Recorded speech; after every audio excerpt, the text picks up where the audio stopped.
Let's go over the Valspar really quickly. One thing I want you to note is this column over here. This is how we determine how the bucket system did. Y's mean successes, N's mean they were not successful. And basically, this is all formula driven, and it's based off of the projections over here. You can see max projection, min projection. How many golfers within each of those buckets finish inside the top 10? How many finish in the optimal lineup? And if any of these numbers finish outside of the projections, that's how we get a no. If they finish inside the projections, we get a yes.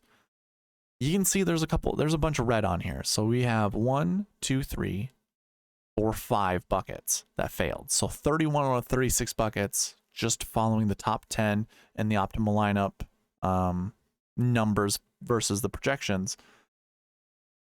It's not super great, but there are some caveats here. Like if I look at course history 5, that says a no. There are only 2 golfers in the optimal lineup.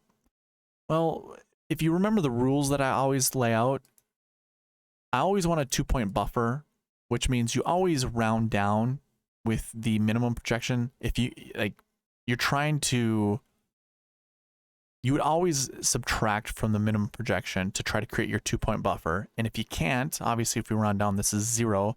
That means this bucket would be 0 to 2. Well, there were 2 golfers that were in the optimal lineup, meaning that bucket was successful. So unfortunately, it just didn't work out. It doesn't show on here. Now, when we look at course history 6s, I include another portion of this where if this number here, under this max projection, this is like my conservative max projection. If this isn't over 2, then I drop the minimum down to 0. So this would actually look like 0 to 3 as opposed to 1 to 3. And there was 0 inside the top 10, 0 inside the optimal, and obviously 0 without the sweet spot optimal. And we'll get into that later. So that one was successful. One bucket that obviously failed was the last year 5. Another bucket that failed was the 8K bucket. And then another bucket that failed was the strokes gained 2. So really we had 33 out of 36 buckets that were correct. Here's the thing though.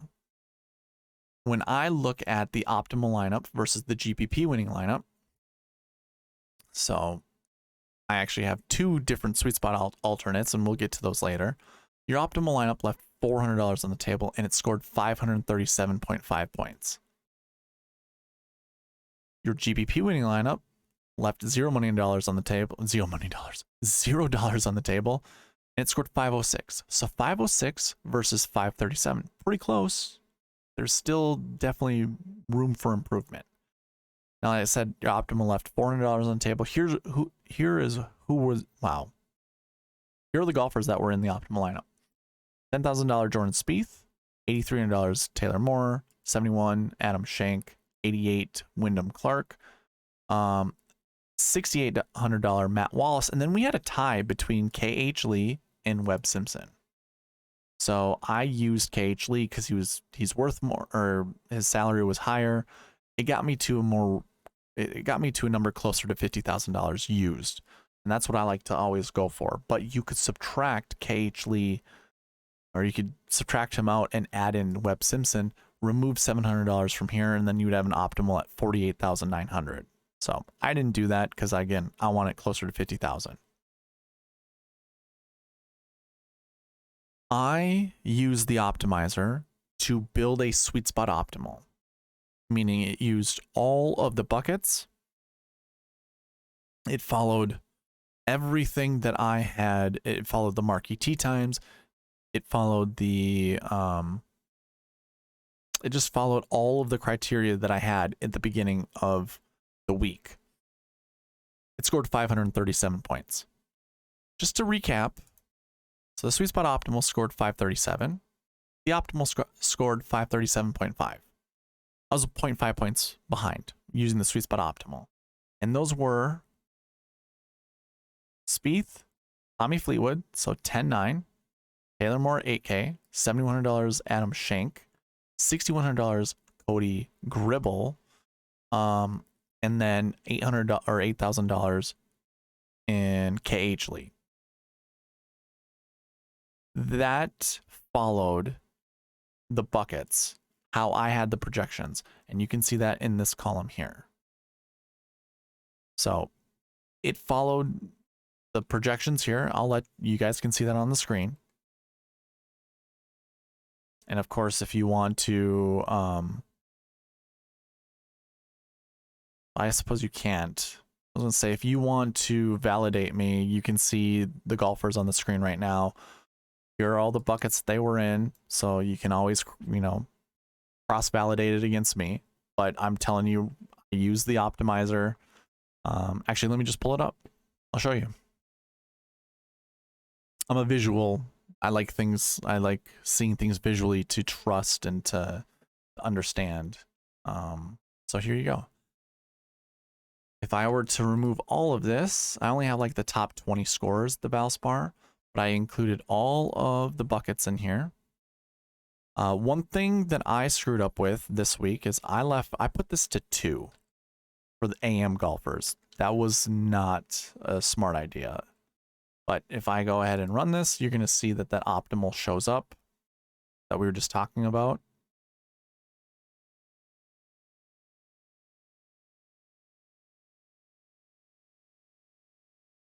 So 537 points, 49,900, Gribble, KH Lee, Tommy Fleetwood, Shank, Spieth, and Taylor Moore. So now that I've shown you, given you proof, the SweetSpot optimal, if we were to follow the SweetSpot rules, could have gotten there pretty easy. Now, here's the thing. Getting down to a $6,100 Cody Gribble, pretty difficult to do. So what I did instead was I kind of created some rules. So swap Glover for alternate. So instead of Cody Gribble and KH Lee, remember KH Lee and Webb Simpson scored the same amount of points? So let's include Webb Simpson and then scroll down here to Lucas Glover, who's $6,700.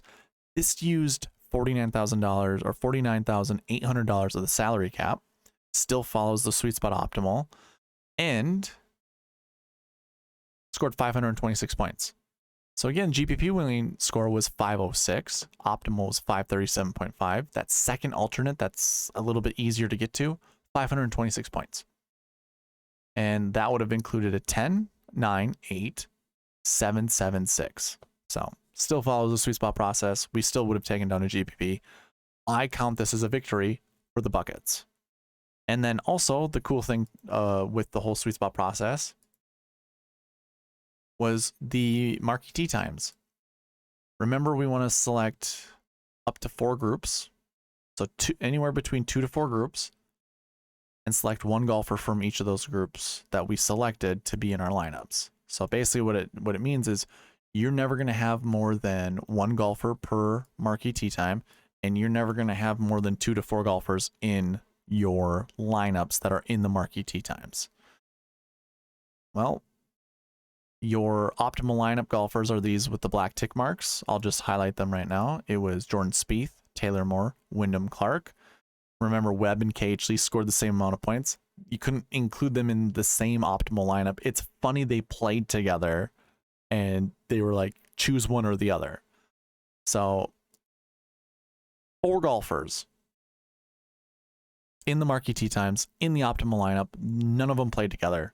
Again, KH Lee and Webb, you know, you flipped either one of those and they were in the optimal lineup. I think that's amazing. That's super cool. Now, we also even have Sam Burns in the GPP winning lineup, JT Poston, Will Gordon, Taylor Moore, Wyndham Clark. 5 golfers in the marquee tee times that were in the GPP winning lineup. And then 1, 2, 3, 4 golfers in the SweetSpot optimal that were in the marquee tee times. So again, 2 to 4, that worked out. Check. That's with the optimal. Check with the SweetSpot optimal. More than I would have been comfortable with the GPP winning lineup, but hey, kind of cool. Kind of cool to see all of that. So that wraps up the review of the Valspar. It was successful. I was stupid that I literally with the optimizer, I only allowed me to play one AM golfer. And if I sort this from top to bottom, it's like I missed out on so many. I thought there was going to be a wind advantage when it came to playing like a PM AM. I was dumb. Didn't work out. There's more AM golfers than PM golfers inside the top 10. Well, not so much inside. Yeah, inside the top 10. Just a couple more maybe. Here, let me double check.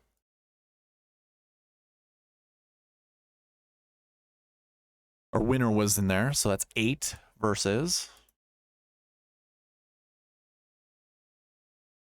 7. So yeah, there was one more. But yeah, I was stupid. I think I'm just gonna remove wind waves. It never works out. Whenever you're trying to like guess it right, and really it's only weather waves have only really affected like 2 tournaments over the last 6 years. So I'd have to double check that, but I do remember what was the Farmers Insurance when Brant Snedeker won, and then I think there was a Texas event. Whatever's played at San Antonio, that's the one that I can't think about off the top of my head, but that was another tournament where wind affected a tournament. Otherwise, really, wind hasn't affected any other tournament. We could say the Players last year, but guess what? It wasn't. You had an even mix of like 4-2 or 3-3. I can't remember what it was. I did go over that during the Players Championship. So, anyways, that's all I wanted to wrap up the review with is don't be stupid and do waves. Like there always ends up being an equal amount of AM, PM, regardless of weather waves. So, that's my 2 cents. And that's going to end the review for the Valspar.